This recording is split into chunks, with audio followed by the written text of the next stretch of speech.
Creo que para despertarnos, necesitamos una llamada. Y en 1986 yo recibí la llamada. Estaba en un triatlón de Palm Springs. Estaba en la parte de ciclismo de la carrera. Había hecho 1,5 kilómetros a nado. Y esperaban que hubiera 500 personas y había 1000. Así que los dividieron en dos grupos. Y estaba frente a la mesa de registro. Y hablé con una mujer que estaba escribiéndome el número en la pierna y en el brazo para la carrera. Y le pregunté, ¿en qué grupo estoy? En el primer grupo. Y yo, bien, ¿cuándo empiezo? Y ella, en unos 15 o 20 minutos. Y yo, vale. E hice así y ejecutaron el disparo. Y me miró y dijo, creo que te toca ya. Así que salí y corrí medio kilómetro alrededor del lago. Puse la bici en su sitio y corrí alrededor del lago. Y no sé si habrán participado en carreras a nado, pero si empiezan por detrás e intentan alcanzar al resto, van a recibir patadas, van a nadar sobre la gente, y es un lío. Empecé tarde e intenté alcanzarlos. Y nadé alrededor del grupo. Y cuando terminé la parte de nado, la parte de ciclismo era mi punto más fuerte de las tres. Me subí a la bici y pensé en compensar todo el tiempo que pudiera. Llevo unos 8 kilómetros de carrera. Salgo disparado desde el principio y acelero en una parte. Voy a hacer un giro y coger por un camino. Y hay un ciclista, hay dos ciclistas. Rodeo a los ciclistas. Y hay un agente de policía así. Está en cuclillas y me señala así. Me señala y me dice que gire por aquí. Lo hace así. Me insta a que gire por ahí. Y tenía que rodear a los ciclistas en la esquina. Pero el problema es que iba de espaldas, en sentido contrario. Y cuando hice el giro, apareció un todoterreno bronco a unos 90 kilómetros por hora y me tira de la bici. Y salgo volando y caigo de espaldas. Y cuando caes de espaldas por la zona del trasero, esas columnas de vértebras, esos bloques individuales se comprimen.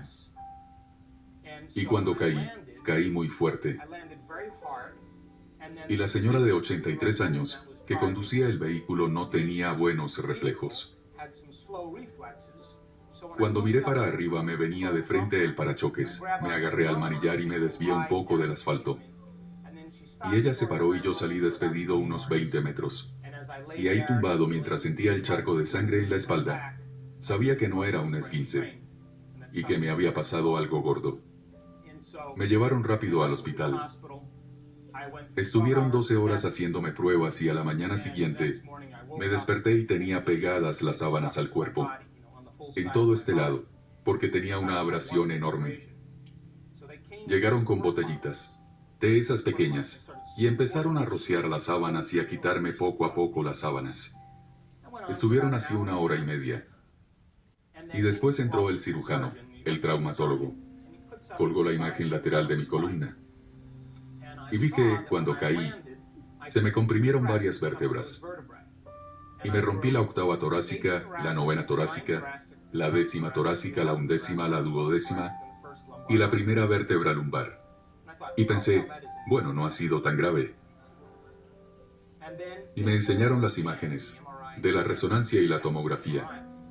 Y el arco de la octava vértebra torácica tenía la octava torácica contraída a más del 60%. Estaba aplastada. Y cuando se aplasta una vértebra se aplana. El volumen de esa masa tiene que ir a algún sitio. En mi caso volvió a la columna, a la espina dorsal. Y el arco neural por el que pasa la espina dorsal se había roto como una rosca. Así que sabía lo que iba a decir. Tiene múltiples fracturas de compresión en la columna torácica. La octava vértebra torácica está a más del 60% contraída. Tiene restos óseos en la espina dorsal y el arco neural está comprimiendo la columna. Voy a recomendarle la cirugía de Harrington-Roth. En la cirugía de Harrington-Roth, cortan las partes traseras de las vértebras y con varillas de acero inoxidable largas, van tocando distintos segmentos de la columna. Y cuando las meten, donde los tornillos encajan en la masa, digamos que encaja y tira de la columna, de la espina dorsal. ¿Lo entienden? Bien, pues como tenía fracturadas tantas vértebras, iban a meterme varillas desde la nuca hasta el final de la columna. y me cogieron fragmentos óseos de la cadera, los insertaron por encima e iba a empezar a vivir. Si hubiese visto esas radiografías, y si fuese un paciente que viniese a verme, o al que atendiese, seguro que le diría que accediese a hacerse la cirugía de Harrington Road. Pero se trataba de mí, y no iba a aceptar así como así. Total que se marchó, y estuve un día ahí, pensando, voy a pedir otra opinión. Así que llega el neurocirujano al día siguiente y me dice, verá, necesita esa cirugía, no queda otra. Y yo, ¿y si no quiero? Dijo, en los 27 años que llevo ejerciendo, nunca había visto a nadie negarse, no lo sé. Dijo, quizá en Europa hagan otra cosa, pero la Harrington Road es la respuesta. Tenía muchos problemas neurológicos en ese momento, y tenía muchos dolores. Y por aquel entonces era muy puritano, no tomaba medicinas. Total que me fui de Palm Springs a San Diego, California, donde vivía. Quería ir al mejor hospital de San Diego, el Scripps Hospital. Llegué al Scripps y me llevaron a la habitación y está esperándome el director del hospital. Es el típico al que le confiarías a tu madre. Un cabello canoso, bigote, una bonita corbata, la bata de laboratorio, el estetoscopio por aquí. Se dirige hacia mí y me dice, tiene múltiples fracturas de compresión en la columna torácica. Tiene presión medular. Tiene un arco neural roto. Necesita la cirugía de Harrington Road de inmediato. Me está bien empleado. Y dio el argumento decisivo. Si fuera usted mi hijo ya estaría en el quirófano. Y claro, solo quería decir vale. Porque sentí que era un tío competente. Y dije, no sé, necesito más tiempo. Y él, no tiene más tiempo. Añadió, los huesos que se ha roto, esas fracturas ya están curándose. Y el cuerpo empieza a imponer calcio. Y las vértebras van a curarse donde están ahora. Le doy 48 horas para que se decida. De lo contrario tendremos que abrirle entero por delante y por detrás y colocarle varillas a ambos lados. Pero quiero que sepa que el índice de mortalidad es muy alto. Buenas noches. Y ahí me dejó. No sé ustedes, pero yo sé por esa experiencia que una de las peores cosas que hacemos en lo referente al autotormento es la indecisión. Estaba sopesando lo que sabía contra toda posibilidad.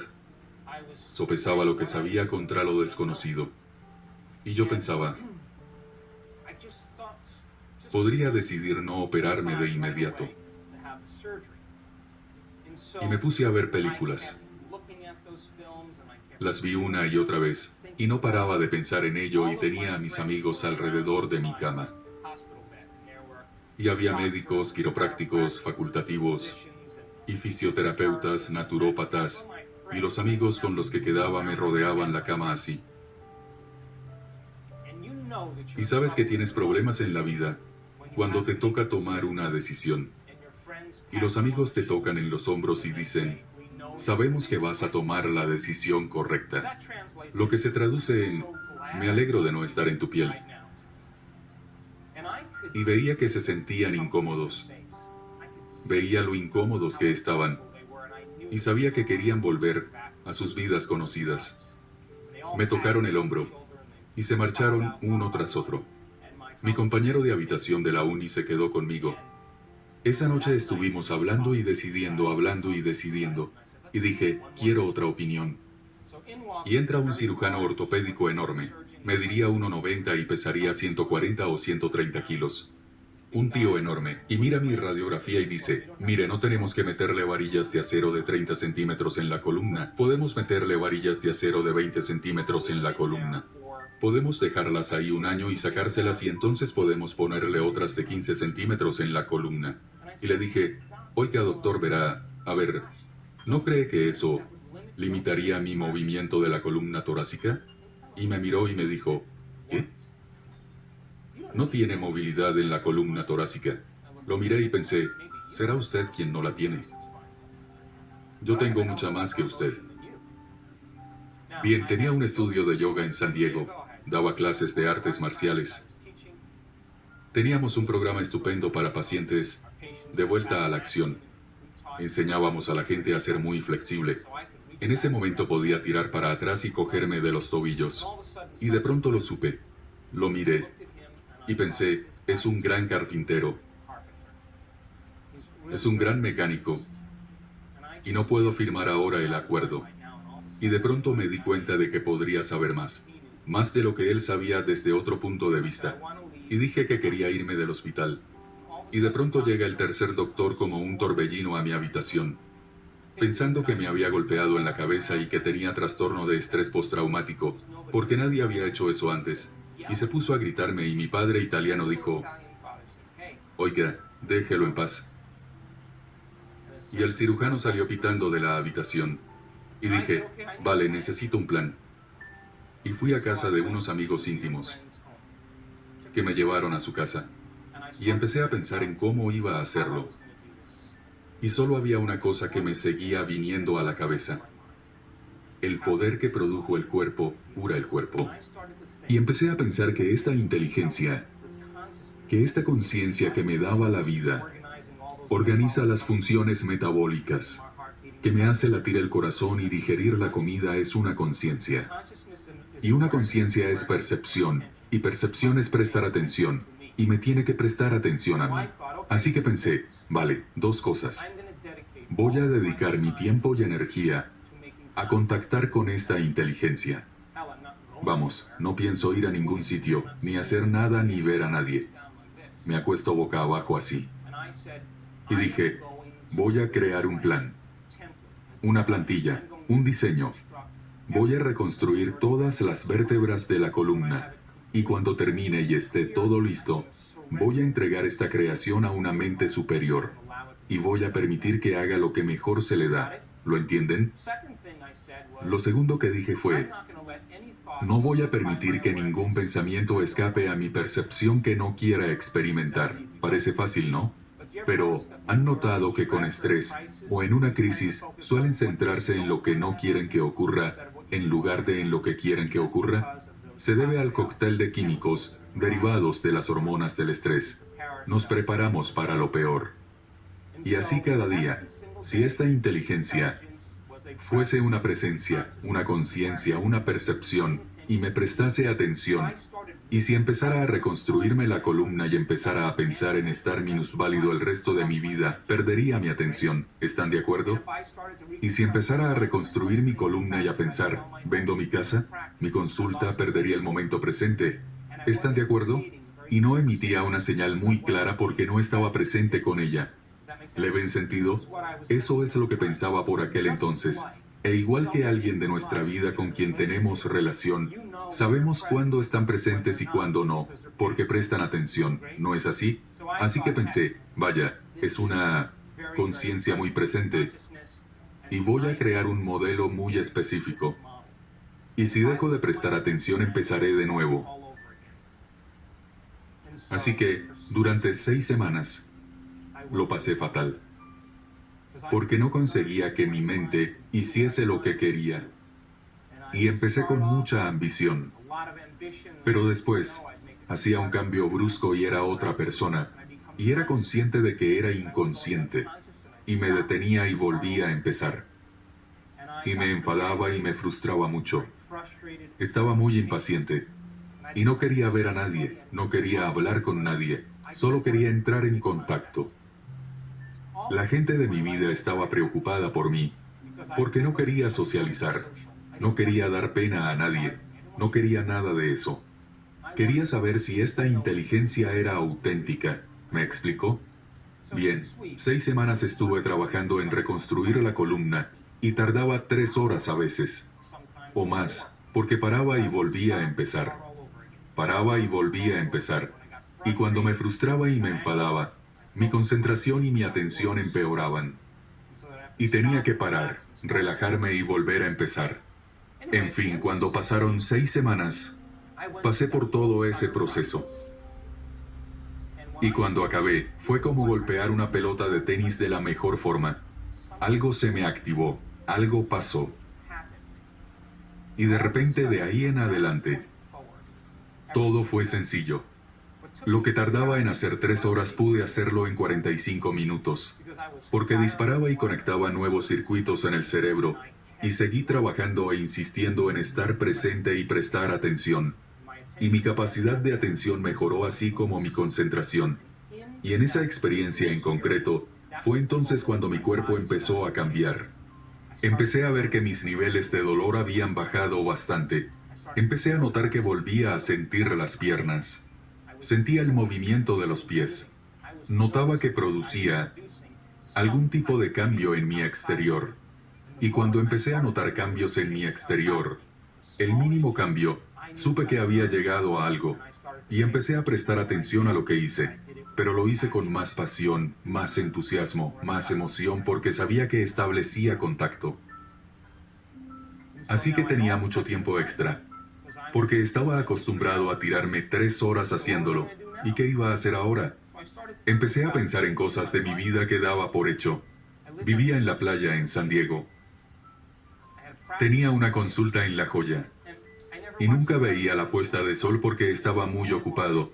Y solo quería salir e ir a ver la puesta de sol. Eso es lo que quería hacer. No sabía qué hacía en ese momento, pero empecé a elegir nuevas probabilidades en el campo cuántico. Y empecé a aceptar emocionalmente esa experiencia de futuro, hasta el punto de que mi cuerpo como mente inconsciente empezó a creer que estaba en esa realidad del futuro en el momento presente, y emitía señales a nuevos genes de nuevas formas. Me puse a pensar en estar en la ducha. Darme una ducha. Quería darme una ducha. Y no lo sabía, pero empecé a pensar en que viviría la experiencia, sentiría el agua, sentiría los pies en la ducha, aceptaría emocionalmente el calor en mi cuerpo. Viví todas las experiencias y las acepté emocionalmente, y mi cuerpo como mente inconsciente empezó a vivir en ese futuro en el momento presente, y emitía señales a nuevos genes de nuevas formas, ¿lo entienden? Solo quería sentarme a la mesa para comer con mis amigos, que juré no volver a dar por sentados. Y recorría ese escenario, y lo aceptaba emocionalmente. A las 10 semanas me desperté una mañana y supe que iba a caminar. Me levanté y fui andando a la habitación de mi amigo a las 6 de la mañana, y le di en la cabeza. Y él y su mujer dormían y dije, David, hoy me voy a casa. ¿Qué haces? Digo que me voy. Y llegaron y me prepararon una escayola, que tenía que llevar desde la barbilla hasta las caderas. Una escayola y tenía que llevarla entre 6 meses y 1 año. Me puse la escayola durante 5 minutos, y me la quité y volví a mi apartamento. Y volví a mi vida. Estaba de vuelta recibiendo pacientes 2 semanas después, y 1 semana después recibí consultas.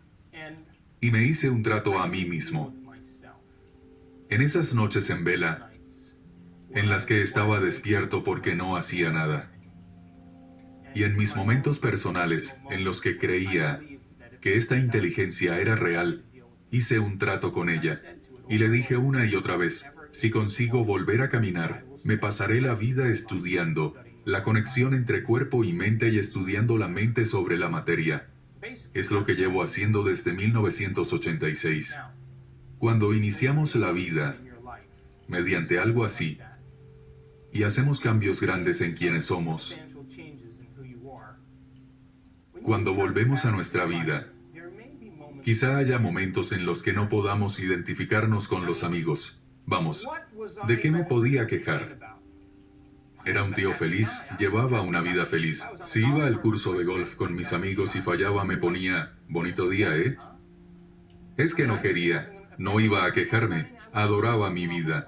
No podía identificarme con los demás de la misma forma porque había cruzado el río.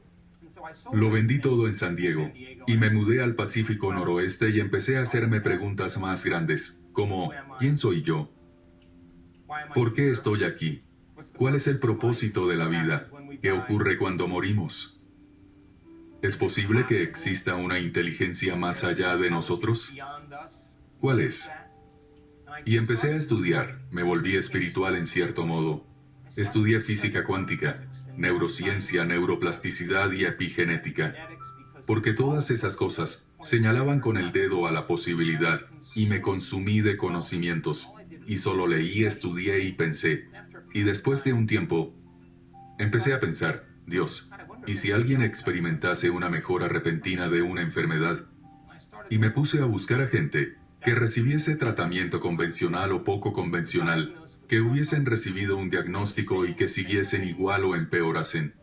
Y quería saber lo que hicieron para mejorar. Así que viajé a 17 países distintos y entrevisté a cientos de personas que habían mejorado. Y quería saber cuál era la causa que produjo el efecto. Y como había un fuerte elemento mental, volví a la facultad y estudié neurociencia, porque quería entender lo que era la mente. Empecé a escribir mi primer libro, Desarrolla tu cerebro. Y uno de los productores y directores y el guionista de la película, ¿Y tú qué sabes?, se puso